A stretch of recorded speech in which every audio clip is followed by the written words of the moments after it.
Chapitre 15. Le dieu vampire.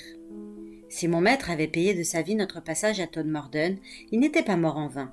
Conscient de la menace qui pesait sur le comté, je pouvais désormais y faire face. Mais d'abord, je devais récupérer la tête de l'épouvanteur et la brûler pour libérer son âme. Grâce à sa connaissance des entités romaines, Jude allait peut-être m'y aider. « Comment vient-on à bout d'une strigoïka » m'enquis-je. J'ai abattu 2 strigoi, mais ils ne sont pas détruits pour autant.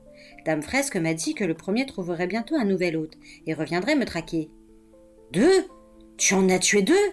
Qui était le premier ? Le compagnon de votre ennemi. Bien joué, Tom ! S'exclama Jude avec un sourire sinistre. Cosmina est déjà à demi vengée. Il existe plusieurs manières de vaincre un strigoi ou une strigoïka, mais aucune n'est définitive.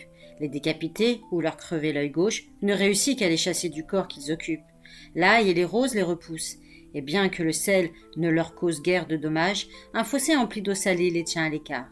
« Comme les sorcières d'eau ?» fis-je remarquer. « C'est exact. J'imagine que tu as passé 6 mois éprouvants sous la tutelle de Bill Arkwright. Moi, au bout de 3, j'étais de retour à Chippenden. » J'acquiesçai avant d'ajouter tristement. « Bill a trouvé la mort en Grèce, tandis qu'il combattait l'obscur. »« Ah, je ne l'aimais pas beaucoup, mais je suis désolée d'apprendre sa disparition.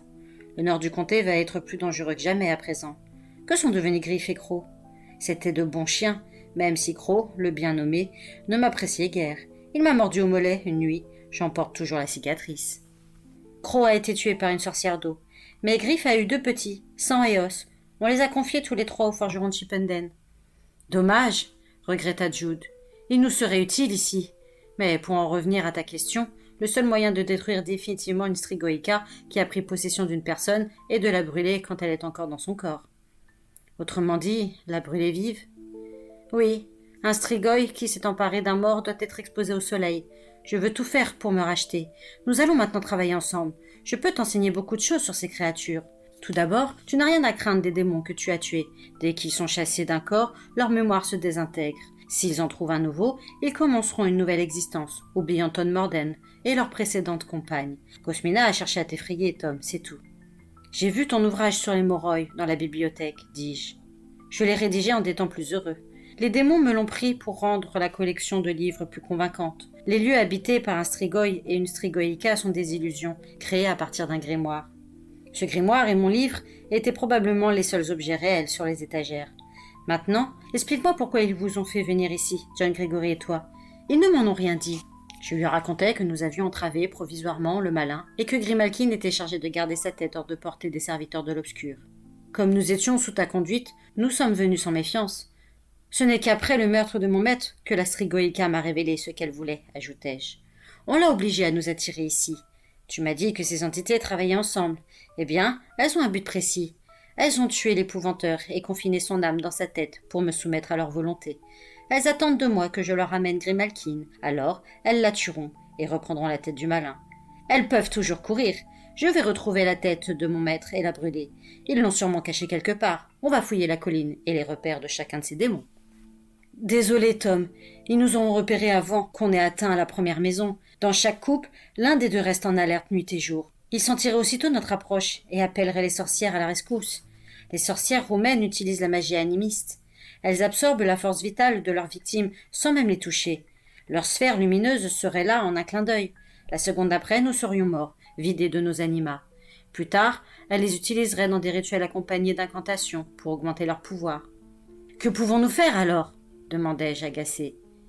Il ne m'avait pas appris grand-chose que je ne sache déjà, et je restais déterminé. Je devais libérer l'âme de mon maître. Pour commencer, il faut nous débarrasser des sorcières en les attrapant une à une, poursuivit Jude. Ça nous donnera une chance. Au contraire des démons femelles, elles dorment le jour et ne sont pas gardées par des sentinelles. C'est le bon moment. Sont-elles plus puissantes que les démons ? Oui, sans aucun doute, les Moroi étant les moins redoutables. Tâchons donc de tuer d'abord les sorcières en profitant de leur sommeil. J'ai repéré au moins 4 de leurs demeures, pendant que tu dormais. Je suis remonté sur la colline et je les ai indiquées sur ce plan. Sortant mon croquis de ma poche, je le tendis à Jude. Il l'examina quelques instants, puis désigna une marque que j'avais faite. Et ça ? C'était une étrange colonne de lumière, d'un rouge sombre. Elle partait du sol, sous les arbres, et s'élevait haut dans le ciel. Je n'avais encore jamais rien vu de semblable. Les sorcières, sous leur forme de sphère, papillonnaient tout autour dans une espèce de danse, puis elles ont disparu comme des flèches. Peu après, le Strigoi est venu boire ton sang, et j'ai couru à ton aide. » Jude fixa le sol un moment sans rien dire. Il paraissait très affecté, et je vis que ses mains tremblaient. « Ça ne va pas ?» demandai-je. « Tout va de mal en pis. Ce que tu as observé donne à penser que les sorcières tentent de convoquer Siskoï, le plus puissant des anciens dieux roumains. Les épouvanteurs, là-bas, ont des moyens efficaces pour lutter contre les sorcières, les élémentaux et les démons, mais on est totalement dépourvu face aux dieux vampires. » Siskoï, son nom me rappelait quelque chose. Une fois de plus, je regrettais de ne pas avoir étudié plus attentivement le bestiaire de l'épouvanteur. Il y faisait référence. « Convoquer les anciens dieux dans notre monde est parfois difficile, » objectai-je. « C'est vrai, et il arrive qu'ils se retournent contre ceux qui les ont appelés. Malheureusement, pour nous, Siskoï est différent. Il aime qu'on lui rende un culte et regarde favorablement les fidèles qui lui ouvrent un portail. Les sorcières roumaines peuvent le faire surgir à minuit. La bonne nouvelle, c'est qu'il doit se retirer à l'aube. La mauvaise, c'est que, même depuis l'obscur, il est capable d'envoyer son esprit réanimer les morts ou posséder les vivants. Tu crois combattre un Strigoi et tu t'aperçois trop tard que la lame d'argent, au bout de ton bâton, n'a aucun effet sur ton adversaire, parce que c'est Siskoï, et c'en est fini de toi. « Et ça ?» dis-je en tirant la lame du destin. Jude siffla entre ses dents, et son visage s'illumina. « Je peux la regarder ?» Je lui prêtai l'épée. « Alors c'est avec ça que tu as tué les 2 Strigoi ?» fit-il en examinant le pommeau. « Le squelette est habilement sculpté, et ses yeux de rubis sont sans prix. Comment es-tu entré en possession d'une telle arme ?»« Elle m'a été offerte par Cuchulain, l'un des anciens héros d'Irlande. Elle a été forgée par Héphaïstos. Il n'en a fabriqué que 3, et celle-ci est supposée être la meilleure. »« Eh bien, Tom, tu as fait des rencontres exceptionnelles, forgées par un des anciens dieux, dis-tu ? Quels sont ses pouvoirs ?»« Je l'ai utilisée contre la Morrigan. L'épée ne l'a pas détruite, mais l'a suffisamment ralentie pour me donner une chance de m'échapper. »« Tu as combattu la Morrigan ?»« Oui, dans les collines creuses, après que Cuchulain m'ait remis l'épée. »« Ton apprentissage a été mouvementé, à ce que je vois. Moi, je n'avais jamais mis les pieds hors du comté. C'est ce qui m'a poussé à voyager, et voilà le résultat, » soupira Jude en me rendant l'épée. « Mais même si cette arme pouvait blesser Siskoï, tu ne réussiras pas à l'approcher. Les entités vampires sont d'une extrême rapidité, et ce n'est rien en comparaison de la sienne. Tu serais mort avant d'avoir vu le coup arriver. Le don que j'avais de ralentir le temps me permettrait peut-être d'atteindre Siskoï. Ça ne signifiait pas pour autant que je l'anéantirais. Les anciens dieux jouissaient de grandes capacités de régénération. Toutefois, je préférais ne pas en dire trop à Jude. Je ne lui parlais pas non plus de Tranchos. Si les démons s'emparaient à nouveau de lui, ils pourraient révéler ce qu'ils savaient sur moi. Au lieu de ça, je le questionnais. « Alors, cette colonne de lumière, qu'est-ce que c'était ? Comment les sorcières convoquent-elles ce Siskoï ?»« Elles créent un puits sanglant, » expliqua Jude. « Elles cherchent d'abord une profonde fissure dans le sol, en un lieu où la magie noire est particulièrement agissante. Pendant plusieurs semaines, ils y versent du sang et de la viande crue, de préférence des tranches de foie.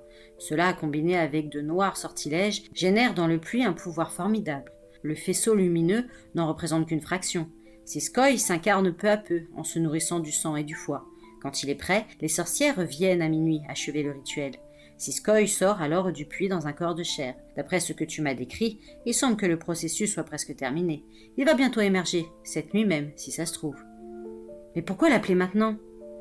Les sorcières veulent à tout prix récupérer la tête du malin. Elles ont tenté de l'utiliser, et tu leur as échappé. Siskoï, quand il est incarné, couvre de grandes distances en un rien de temps. Il rattrapera lui-même Grimalkin. Tu seras le suivant.